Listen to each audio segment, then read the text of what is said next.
नमस्कार. विचारधारा लेखक श्रीकांत मोरे. लेख 7वा. सहज.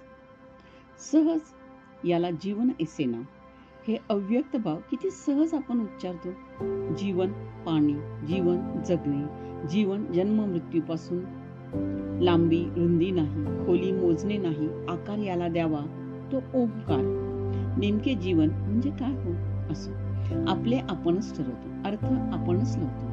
प्रत्येकाचे जीवन स्वतंत्र, ज्याचे त्याचे असते. त्याचे भावविश्व म्हणावे का, त्याच्या मनाचे आविष्कार म्हणावेत का? जीवन चैतन्य आहे का? जीवन नेमके काय? कशाला हे नाम व्याकरणात एवढ्या व्यापक अर्थाने वापरतात? फार खोल जायचं नाही. तरी पण आपण फक्त तरल तरंग लहरी पाहूया. पाण्यावर उडणारा दगड कशा लहरी तयार करतो, अगदी तशाच. सहज हा शब्द आपण नेहमीच वापरतो. काय सहज बोलतो, वाह काय सहजता आहे, बाप रे किती सहज उड्या मारल्या यानं, काय सहज फटका मारला, किती सहज त्यांना उचललं. सहज या शब्दाचा वापर आपण वारंवार सहजतेने करतो. सहज सहजता कौशल्यावर आधारित आहे का? होय, कौशल्य असं की ज्याशिवाय सहजता येत नाही.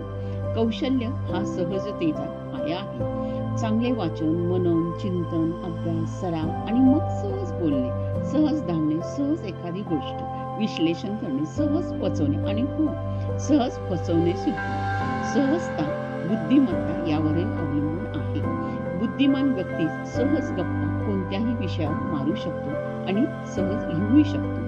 सहज केवळ व्यक्तीचे गुणच नाही तर कौशल्य, बुद्धी, तेज, त्याचे इष्ट अनिष्ट सारे निकष दर्शवते. सहज खिसा कापला असं आपण म्हणतो. जादूगार किती सहज पत्ते हाताळतो. म्हणजे सहजता ही जीवनाच्या इष्ट आणि अनिष्ट प्रवृत्तीच्या ठिकाणी असते. सहज कोणतीही गोष्ट करणे सोपे नसते. कोणीही कोणतीही गोष्ट करू शकत नाही. जावे त्यांच्या वंशात तेव्हाच कळे हे यावरून स्पष्ट होत नाही का? दुरून सारे चांगले दिसते, प्रत्यक्ष करणे अवघड. किती सोपं आहे हो पोहणं, किती सोपं आहे हो गाडी चालवणं असं म्हणून पाण्यात उडी मारली किंवा हातपाय हलवणे म्हणजे नाकातोंडात पाणी गेलं तर काय होईल? केवळ आपण निरीक्षणाने कोणतीही गोष्ट करू शकत नाही. संगणक पाहून शिकता आले तर असो. जीवनातही चालवण्यात, बोलण्यात, मनावर संयम ठेवण्यात सहजता सहज येत नाही. प्रयत्न वाळूचे कण रगडिता तेलही गळे हे खरं आहे. प्रयत्न करावाच लागतो. प्रयत्नांती परमेश्वर मिळवण्यात सारे आयुष्य खर्ची पडते. पण मोक्षप्राप्ती म्हणतात ती काय सहज मिळते?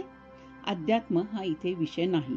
पण जीवन म्हटलं की आत्मा आणि शरीर, त्याचे भाव, चैतन्य, अनादी, आकार सारे शब्द आले की मग नाही म्हटलं तर अध्यात्म, मनाचे शास्त्र, मानसशास्त्र, शब्दाची फोड, उत्पत्ती सारे भाग आपोआप येतात. मग संत वचन, कोणी केली बाळा दुधाची उत्पत्ती, वाढवी श्रीपती.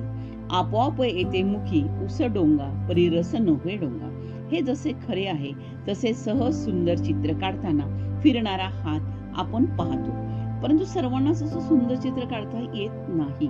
सर्वांना मूर्ती का घडवता येत नाही? तोच दगड असतो, तेच हात, तीच हातोडी आणि छन्नी. मग तरी एखादा हात सुंदर मूर्ती बनवतो तर एखादा हात त्याचा उपयोग दुसऱ्यांच्या जीव घेण्यासाठी करतो. हे न उलगडणारे कोडे. नाहीतर माझ्या मते सहज उलगडणारे शास्त्र आहे. संस्काराचे महत्व. मग मातीला आकार विठ्ठला तू वेडा कुंभार असं विचार मनात केला. जीवनात प्रत्येक शब्दाला एवढा व्यापक अर्थ आहे तर जीवन कसे 3 शब्दात बसेल? खरंच मनाच्या पलीकडे जे शास्त्र आहे हे मात्र विचार करायला लावते. प्रत्येक क्षेत्रात सहजता येणे, मग आर्थिक, सामाजिक, राजकीय, सांस्कृतिक, आध्यात्मिक, मानसिक, भावनिक म्हणजे संतुलित जीवन का? होय, कदाचित सहज या शब्दात सर्व चांगले संतुलित असे अभिप्रेत असेल. म्हणूनच हा शब्द सर्वत्र सर्व भाषांमधून दैनंदिन जीवनात आपण वापरतो. यावर लिहावं तेवढं थोडंच आहे. पण माझा हेतू एवढाच आहे की सहज काही बोलू नये, वाचू नये, पाहू नये. महात्मा गांधींची 3 माकडं काय सांगतात? किंवा उचलली जीभ लावली टाळ्या असं नको. संत वचनाप्रमाणे आपण बोलल्याप्रमाणे वागावं. म्हणूनच सहज सुचले हे 4 शब्द विचार कराया यांचा निशब्द. सहज सुचले हे 4 शब्द विचार करावा यांचा निशब्द. न बोलताही बोलता येतेच, सुसंगती सुविचार आणतेच. न बोलताही बोलता येतेच सुसंगती सुविचार आणतेच. जीवन असेच चैतन्य आहे, सहज येते आणि वाहत आहे. जीवन असेच चैतन्य आहे, सहज येते आणि वाहत आहे.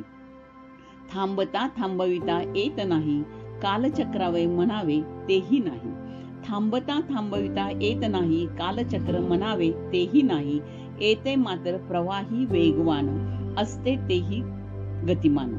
येते मात्र प्रवाही वेगवान, असते तसेच ते गतिमान. सहज या शब्दात 3 अक्षर, जीवन या शब्दात 3 अक्षर.